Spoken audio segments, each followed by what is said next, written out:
We have resources in this continent. We have assets in this continent.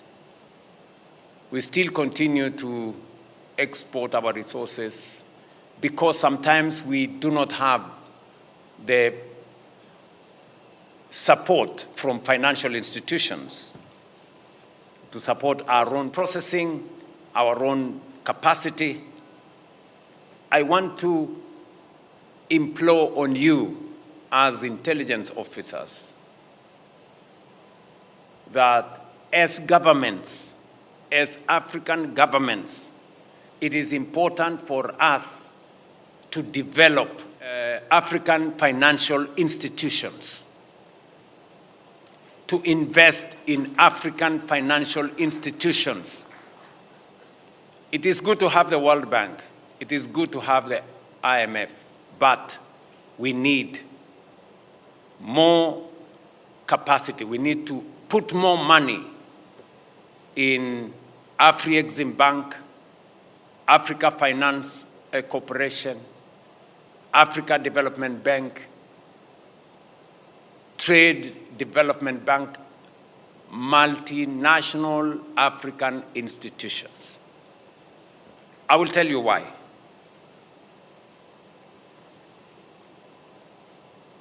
One African entrepreneur, let me mention him by name, Aliko Dangote from Nigeria, has built among the largest refineries in the world in Nigeria. He couldn't find any financial institution to support him. It is the Afri-Exim Bank, an African financial institution, that gave him the money to develop that refinery.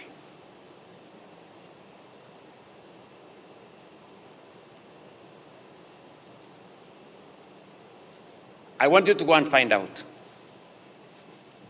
You are intelligent people, you are intelligence leaders.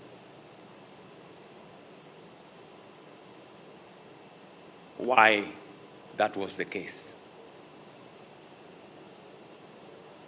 So, my ask of you is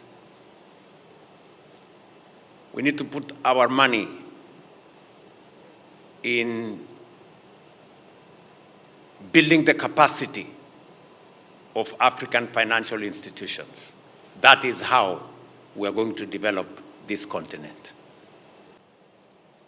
Africa is at a reflection point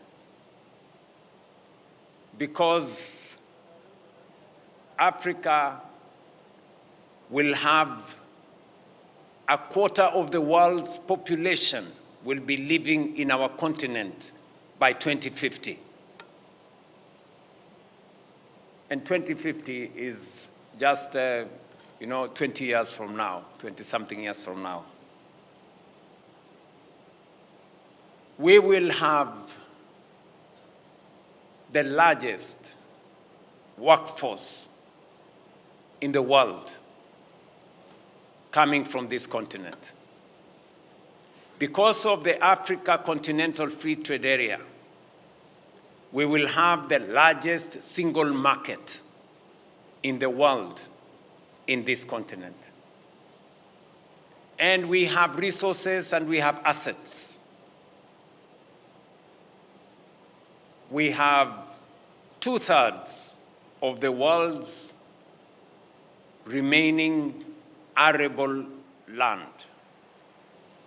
I was told by the former president of the Africa Development Bank that the future billionaires will be farmers. That is why I'm trying farming myself.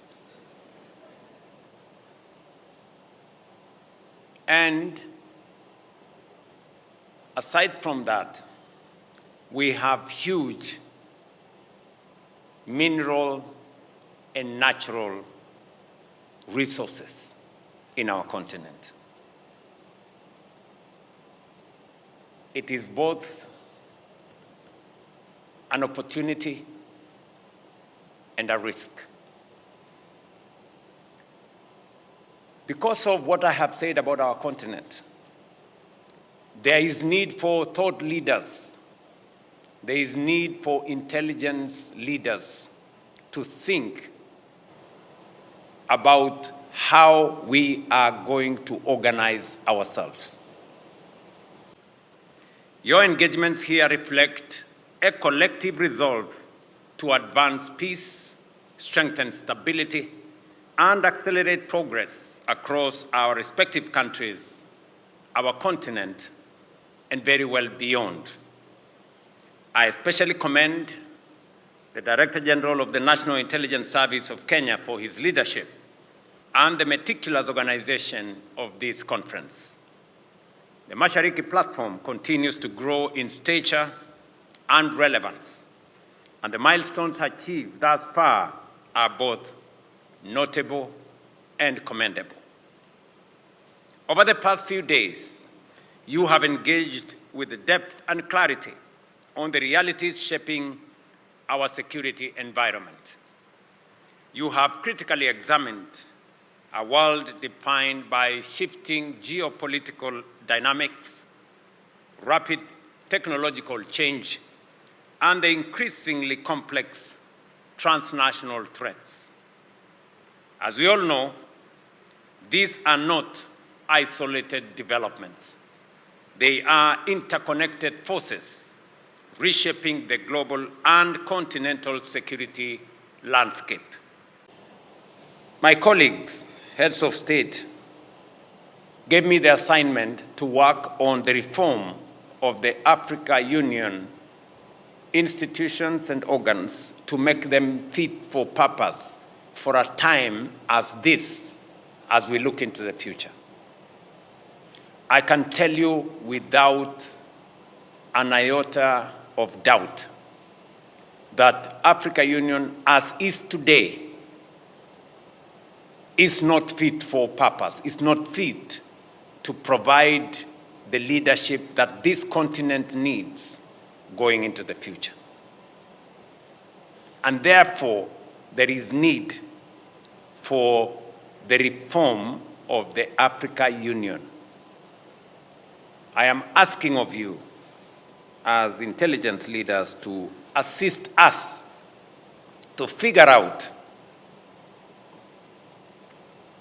what kind of Africa Union that we need to be able to unlock the potential that exists in our continent and the opportunities that we have, so that as we march into the future, as we become the single largest market, as a quarter of the world's population live in our continent, we take advantage of that position, because otherwise it can pose a major risk for us.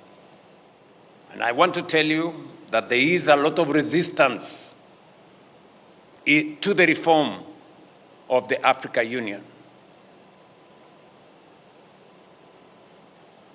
And we must work together for us to have an organization that is fit for purpose, that can represent our continent appropriately, and that can steer this continent into the future.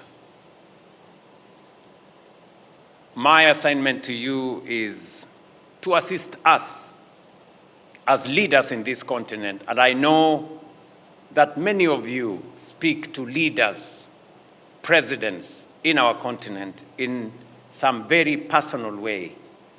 For us to unlock the future of our continent, we need a fit-for-purpose Africa Union.